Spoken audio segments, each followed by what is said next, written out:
Le temps passe très vite.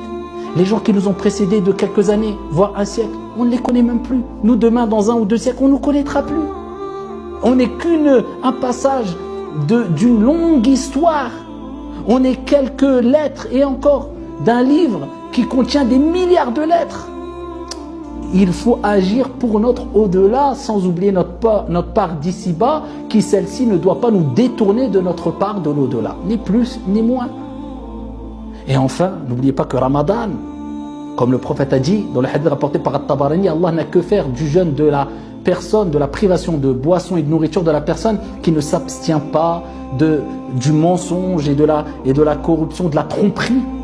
Le jeûne, c'est une éducation complète. On jeûne avec la bouche, avec les yeux, avec le nez, avec les oreilles, avec les membres, avec le cœur, avec l'âme, avec la foi, avec tout. C'est un ensemble. Si tu as compris tout cela et tu mets en application, organise-toi. À ce moment-là, tu peux t'organiser.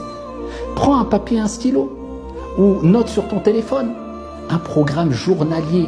Les actions les plus aimées auprès d'Allah, celles qui sont régulières, même si elles sont minimes.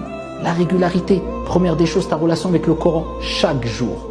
Ne laisse surtout pas un jour passer sans avoir une relation avec le Coran. Lecture, ou écoute, ou méditation, ou apprentissage. Peu importe, le Coran, c'est la guérison des cœurs et des âmes. وَنُنَزِّلُ مِنَ الْقُرْآنِ مَا هُوَ شِفَاءٌ وَرَحْمَةٌ لِلْمُؤْمِنِينَ. Et nous avons descendu dans le Coran ce qu'il y a comme guérison pour les croyants. Une guérison du cœur, une guérison de l'âme, une guérison spirituelle. Même si tu ne comprends pas l'essence profonde des versets coraniques, le Coran, c'est comme un médicament.